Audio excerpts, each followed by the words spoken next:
Let's roll, I say into my old Sony recorder, setting it on a wooden table beside me. The back room of the remainder is dim. A single light bulb hangs from the ceiling, casting long shadows.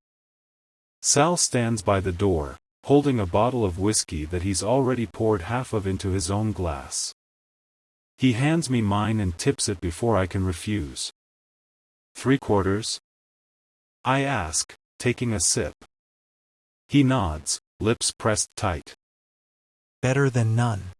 The room is quiet except for the soft thud of boots on the hardwood floor below us. That's when Priya interrupts. Len? I look up to see her standing in the doorway with a clipboard and a concerned frown. Yeah? I say through the bourbon mist. She motions downstairs, then pulls at my arm. Walk in. I nod, set down the recorder, and follow her.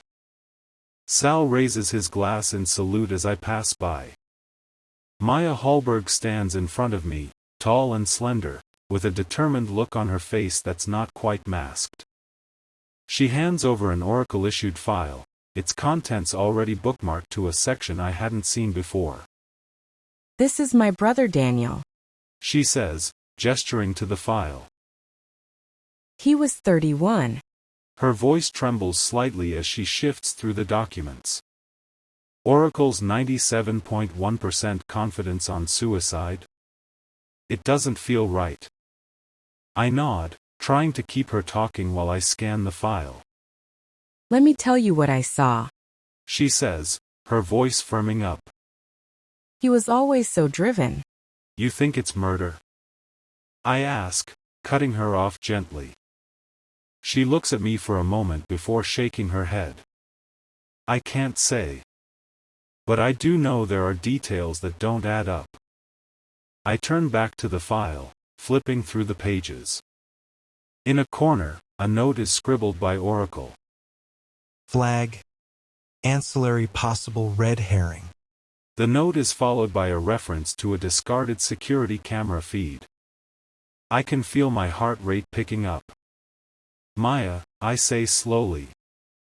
Have you ever seen anything strange before Daniel died? She nods. The night he disappeared, he mentioned something about a package. I raise an eyebrow, taking another look at the flagged note. The ancillary detail could be key, maybe Oracle missed it for a reason.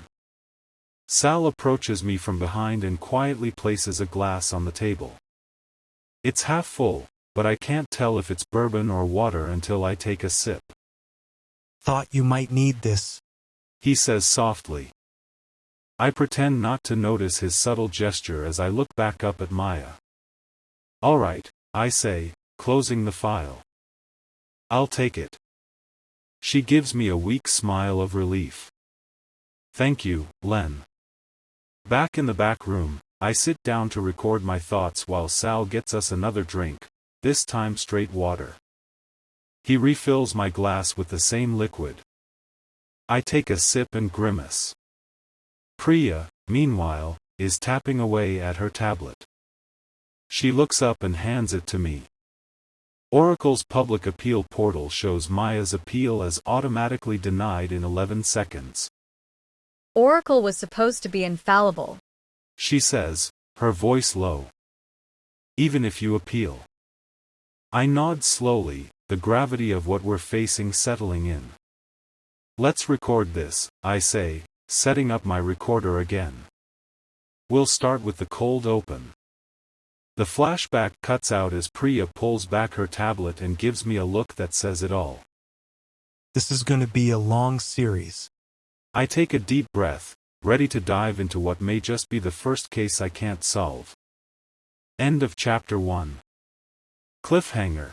As we wait for Oracle's verdict on Maya's appeal, one thing is clear, the system isn't infallible. But neither is Len Quaid. The clock starts ticking, and the truth may just be hidden in plain sight.